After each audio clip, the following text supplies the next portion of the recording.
안녕하세요. 더불어민주당에서 보건의료 수석 전문위원을 맡고 있는 조원준입니다. 만나서 반갑습니다.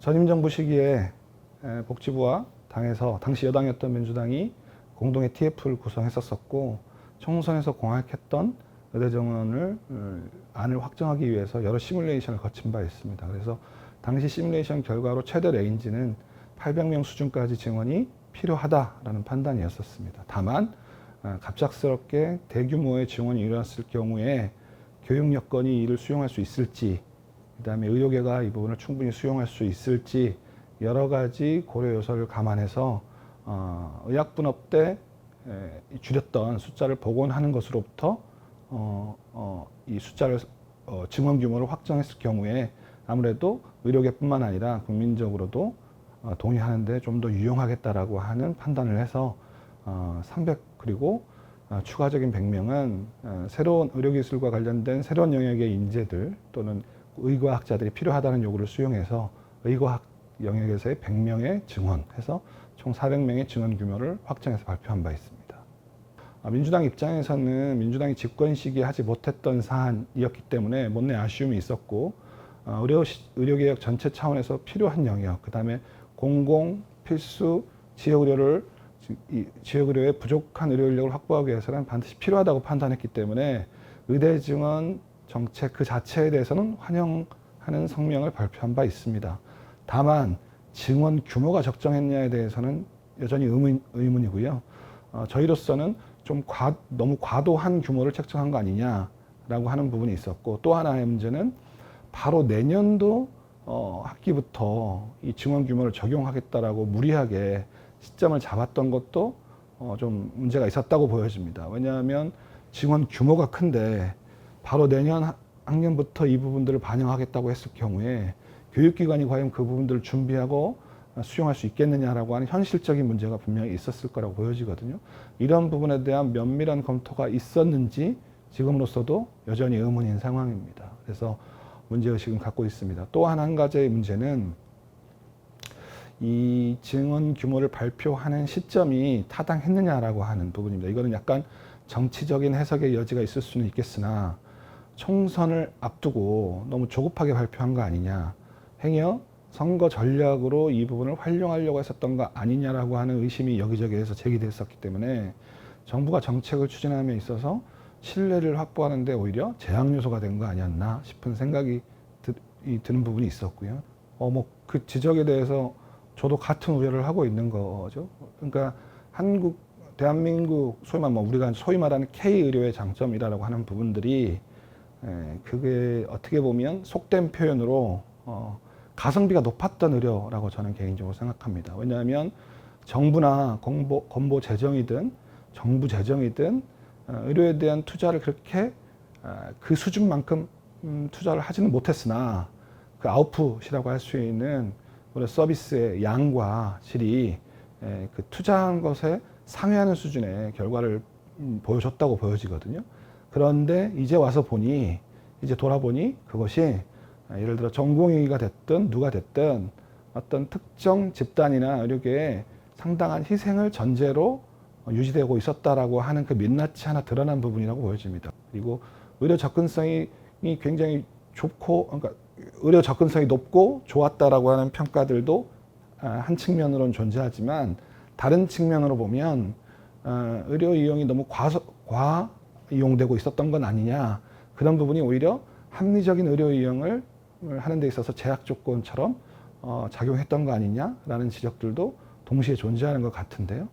이 부분과 관련해서 정부가 너무 의료계를 몰아치면서 마치 이게 온전히 밥그릇 싸움만으로 비춰지게 함으로써 오히려 사회적 갈등을 봉합하거나 대화 타협을 하게 만드는데 더 장애 요소가 되고 있다는 측면으로 저는 이해하고 있습니다. 일단 그럼 솔루션을 먼저 얘기하기 전에 정부가 그러면 마땅한 해결책을 갖고 있는지에 대한 평가를 한번 해봐야 될 것 같은데요. 정부는 지금까지 시기도 실기를 했었고, 저는 명분과 실리를 모두 놓쳐오는 과정이었다고 보여집니다.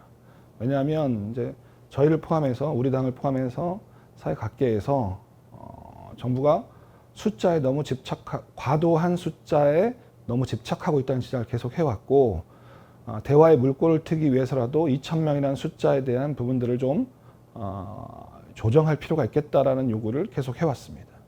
근데 그게 선거 시기와 맞물리면서 용산 대통령실과 복지부 입장에서는 그게 물러나기가 좀 어려웠었던 것 같거든요.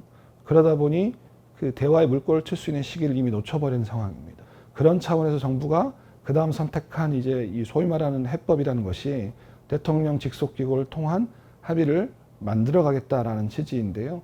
앞서 지적했던 두 가지의 문제, 시점과 이미 그러니까 타이밍과 명분을 좀 잃어버린 상황에서는 정부가 이 사회적 논의를 주도하기 굉장히 어려운 상황에 직면해 있고, 의료계도 그 대화 채널에 참여하지 않겠다는 입장을 명확하게 하고 있어서 과연 정부의 생각대로 대통령 직속기구 안에서 이 특위에서 이 논의와 합의를 이끌어갈 수 있을지 저는 좀 부정적으로 보고 있습니다. 결국은 이 숫자를만 줄이는 것이 지금 타협의 본질이 아닙니다. 필수 의료 부분에 정부는 얼마나 어떻게 투자할 것인지가 핵심일 거라고 보여집니다. 그런데 지금 정부는 정부가 주도해서 이 문제를 정리하고 싶어 하는 것 같습니다. 여전히 한계를 가지고 있고 그 논의 구조에서 답을 제대로 찾아내기란 어려울 거라고 보여집니다. 결국은 그 과정을 거쳐서 정치권까지 포함한 소위 말하는 사회적 타협이 필요하다는 결론에 이르게 될 텐데, 그 과정에서 국민들의 피해는 계속 늘어나게 될 거고, 이런 지금 의료 공백 사태가 조기 해결돼야 되는데 그 시점만 늦어지는 거 아니냐라는 우려를 하고 있습니다. 일단 우리가 공약했던 사항들을 이행 방안을 지금 만들고 있는데요. 정책위 전체가 우리가 공약했던 핵심 문제들이 꼭 이제 보건의료만 있는 건 아니겠으나, 이 영역에서는 저희가 공약했던 것 중에 요양병원 간병비 급여화를 어떻게 할 것이냐라는 것들을 많은 국민들이 관심을 가졌고 좀 시급하게 해결해 달라라는 요구가 많았습니다. 그래서 이 부분들은 제도와 예산 이 두 가지로 귀착될 텐데, 관련해서 장기요양법 개정 부분하고, 그 다음에 내년부터 당장 지금 시범사업 추진 중이긴 한데 본 사업으로 전환하는 과정에서 필요한 소요 예산을 파악하는 준비를 하고 있습니다. 이게 첫 번째 과제가 될 것 같고요. 두 번째는 저희는 합리적인 의대 증원이라고 하는 부분들을 이제 공약으로 내걸었는데요. 이거는 미래 수요도 감안해야 되는 거고요.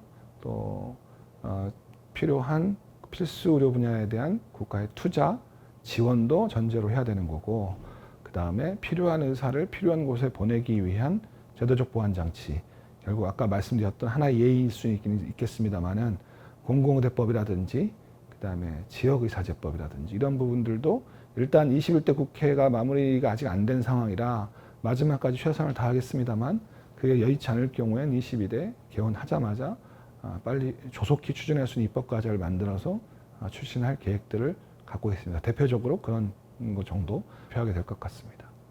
간호법도 마찬가지입니다. 근데 오히려 간호법은 가능하면 21대 국회 임기가 끝나기 전에 정리되어야 된다고 생각합니다.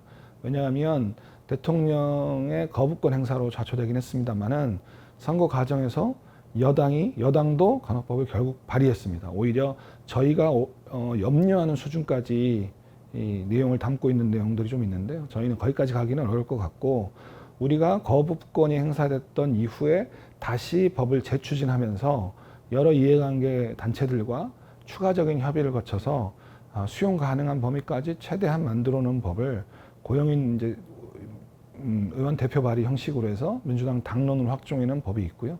그 법을 중심으로 논의할 필요가 있을 거라고 보여집니다. 그럼에도 불구하고 간호법 제정을 반대했었던 여당도 간호법을 내놓은 상황이고, 다른 여타의 야당도 추가적인 간호법을 내놓은 상황이기 때문에 여야가 모두 공히 간호법을 제정하는 원칙과 방향에 대해서는 동의가 되어 있다고 보여지는 거고요. 서로 공히 약속했던 부분이니 이 부분들을 차기 국회로 미룰 것이 아니라 지금 정리할 수 있다면 21대 국회에서 정리하고 가는 게 마땅하다고 보여집니다. 그리고 의료계에서 제기했던 여러 우려나 문제점들은 수정안에는 상당 부분 반영해서 그런 우려들을 불식시키도록 조정을 해놨다라고 하는 부분들도 좀 살펴봐 주셨으면 합니다. 지금 정부가 추진하려고 하는 의대증원 계획안은 우리는 거기에 대해서 무리한 의대증원이라고 규정을 했기 때문에 그것과는 좀 다른, 그러니까 교육 현장의 여건도 고려해야 되고 늘어나는 의사의 규모가 진짜 적정한 것인지, 그다음에 이 규모를 계속 늘리는 것이 장기적으로 수용 가능한 것인지에 대한 판단까지를 전제로 한 합리적 규모를 책정해야 된다는 판단을 한 거고요. 그것을 지금 정확하게 숫자가 얼마가 좋겠다라고 제안하는 것은 우리가 적절하지도 않을 뿐만 아니라 그 부분들은 사회적 합의를 통해서 최종 결론에 이르도록 하는 방식이 마땅하다고 보여집니다. 다만 아까 말씀드렸듯이 지난 정부 때 우리는 어떤 근거와 이유로 그 숫자를 정하게 됐는지에 대한 부분들을 설명하는 것으로 그 답을 가름하는 게 마땅하다고 봅니다.